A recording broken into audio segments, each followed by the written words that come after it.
Okay, hello and welcome everyone to the Ghaf Private School podcast. I'm here today with our specialist teacher, Miss Jane. She's our specialist for STEAM and computing. And we're just going to ask her a few questions and hopefully get to know her a bit better. So for question 1, Miss Jane, what role do you see parents having in the education of Ghaf students? Okay, so hello everybody. hello everybody. It's great to be on the podcast here with Miss Ellie. So what role do I see parents having in an education of Ghaf students? So the role I see parents, I think communication is key with parents, as obviously we can teach the students in school here, but the parents have to reinforce it at school. So I think communication with the parents, letting them know what we're doing. Okay, perfect. Thank you, Miss Jane. So for question 2, what does school-home partnership for the good of the child mean to you? So like I said in the last question, I feel it's so important to reinforce learning at home. So I think us teachers have to communicate with the parents, have a good partnership with them to let them know what's the child learning in school, how they can continue this at home. So I think that is very important. Definitely, I agree there. The relationship is very important between school and home. And I think it's something that we harvest here at Ghaf very well. So for question 3, what do you think is the ideal class size for an individual student focus environment? I know we're spoiled here at Ghaf with the kind of smaller class sizes, but what do you think is the ideal class size? Well, obviously, I suppose the smaller the classes are, the more attention the child gets off the student. But then I think a certain class size is important as well for the social skills of the child, the development, friendships, that kind of thing. So I would think maybe 8 to 12 would be, in between that range, would be nice to be the best of both worlds. The teacher will be able to give attention to each child, individually, but also the child would have the opportunity to work with peers, create friendships, communication. So that would be my answer now. 8 to 12 I think would be good. Definitely, you can see the advantages and disadvantages of the bigger and the smaller class sizes as well. So for question 4, how inclusive is Ghaf Private School, do you think? It's probably the most inclusive school I've taught in throughout my career so far. Ghaf Private School offers a real sense of community, and I feel the teachers work together, the students work together, students from different classes can interlink.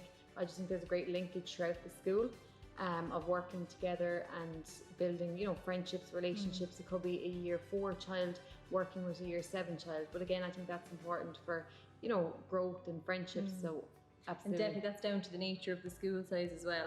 And I suppose to mention we have an excellent head of inclusion as well, our Vice Principal Carly. I definitely agree with that. So for question 5 then, what is a 21st century curriculum and how is it practiced at Ghaf? So I suppose a 21st century curriculum would be linking what we do in school to real life situations. Here at Ghaf, we strive to, get our students ready for real life and what they'll take on in the outside world. So I think there is a great linkage in that, and the curriculum would encourage that, and to, like say, for example, in STEAM, we do things that the children might need in their later life when they face challenges. So I think the curriculum does link with activities that we do in school, and of course, child-led approach. Yeah, definitely. And for question 7, how do you encourage inquiry-based learning at GPS? I suppose this is very specific to STEAM, but in general as well. Yes, so inquiry-based learning I think it's one of the most important ways to go about learning. I think setting the children with a question or, a situation that you want them to reach and want them to discover for themselves. I think it's important for children to engage in a productive struggle. I think for their learning, that would be as a STEAM teacher, I feel that would be one of the biggest things that they're learning. Yes, they are finding it hard, but I find to a certain degree before I step in. So they're, learning on their own too. Definitely, I think you do that really well. For question 8 then, how do you encourage leadership skills in your students? So leadership skills in my students, so in STEAM and computing, what I would often do is group work, and each child has a different job. So one child could be, could be working on doing the writing in the group. Another child could gather the resources. So each of them are a leader in their own way. So I think that's how I would encourage leadership. Yeah, giving everyone a sense of responsibility, that's nice. So for question 9 then, how does Ghaf contribute to the community? So if you just think of things like the swimming and the donations of the rice recently. So how does Ghaf contribute to the community? Well, you could say how doesn't it? I feel it's always going out of Ghaf is always going out of the way to try and get involved with the community, give things back to the community. Rice has just been donated to Sri Lanka yesterday, I think it was. Fun days, open days. When we came in here for the open day, I must say that the atmosphere here at the school, it was a great day. There were so many activities. It was open to the public. An all welcome approach, students, friends. Yes, absolutely. So they're always giving. For question 10, how do you support students who lack communication skills? So obviously, as there's a lot of nationalities, different backgrounds here, we have EAL students. So to support them, I think we have to take different approaches. It could be visual. We could take approach of doing actions. If I have to explain something, maybe use my hands. If I explain walking, get up and walk. So I just think we have to support them by adapting our teaching strategies. Yeah, definitely. For question 11, how does your school focus on challenging those students who are exceptionally more able? So again, this comes down to, your differentiation, your teaching strategies as a teacher. This goes in your planning. How do you cater for those that have higher ability, but how do you cater for those that have lower ability? I feel it works on both ends. So we just adjust the tasks. We have extension tasks, create more difficult problems for them to solve. I just think it's all comes down to our differentiation and our planning to ensure that they're being asked to do that a little bit more for their learning. Definitely, and we do have that eclectic mix of students here, but lots of resources and help as well, and pull-outs and things like that. Absolutely, and the resources here at Ghaf help you do that, I find. For sure. And for question 12, how do you support students in developing their creative thinking skills? So to develop their creative thinking skills, again, I think it's the child-led approach in their learning, or posing them with a question. This goes back to the inquiry-based learning here at Ghaf. I find this develops and, it poses them and encourages them to think on their own. So basically giving them a question or a problem at the start of a lesson and trying to encourage them, scaffold them to come up with their own solution. Definitely, I think the students are very creative here and they're encouraged through their class teachers a lot as well.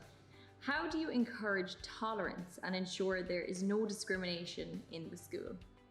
So obviously that's so important, and like I said earlier, with many nationalities, kids from different backgrounds, so I feel we do have to be careful just in case any of that did go on. But I feel here, I actually, since I've joined, I've never seen any of that. I think it's important to explore each other's backgrounds, where each other is from, learn about different countries, different cultures.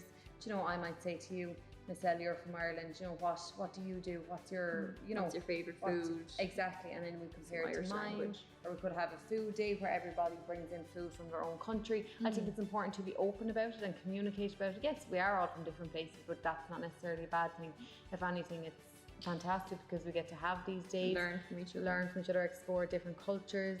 And I think it's really, the students are accredited themselves in the sense that they're very respectful of each other. Absolutely. So for question 15, what do you love most about the school? I would have to say, since the day I walked in, I always got that community feel. It's like a family. I feel, that goes for both throughout the staff and the students. I feel everybody is friends. It's just a very happy-go-lucky place. I feel if you have a problem or something, you can go turn to anyone and they're there with open arms to help you. So I'd have to go with the community feel and the atmosphere throughout the school. Doors always open kind of approach. What develops a growth mindset in kids, and how do you encourage that in your students in particular? So like I said, I'm a big fan of a productive struggle. I think the children have to be, doing something, like obviously to grow and to excel in their learning, they have to be struggling a little bit because they can't know how to do everything, or obviously they're not learning. So to encourage the growth mindset, I find just, get their hands into things, hands-on activities, and get them to, strive and go that little bit further in their learning with what they're doing. I definitely think that's one of your biggest strengths as a teacher. I see the lot through stream. For question 17, what are the main values you notice in your school? I would have to say respect would be a big one. This would bring me back to the discrimination question. As I said to you, I don't see that going on. I think children are very respectful towards each other. The days, the activity days, like I said, we bring in different food from different countries. I find all of that goes on, and it's just excitement. There'll be no sense, oh, why is your food like that? There's no comparison. There's never any of that. It's just so supportive. So respect, I think, throughout, and that goes for respecting teachers and lessons just in general, aside the discrimination. That would be the main value that I see. Very lucky here in that sense. And then for question 18, our final question, what are the most important values that any school should have? So obviously respect, I think that's a big one. Communication with teachers to teachers, teachers to students, teachers to parents. I think that is very important, as I feel, being open and honest throughout different things, whether it's behaviour problems or whether it's, children performing well. I think that just creates a good atmosphere, and I feel the parents then trust what's going on in school, and then the teachers know that they're supported by the parents at home. So I think that would be probably the most important value, communication and respect. Then again, you respect the teacher, what they think, we respect the parents. I think it works both ways. I definitely agree with that as well. So thank you so much for answering the questions. No problem at all, and it was great to hear. Thanks a million.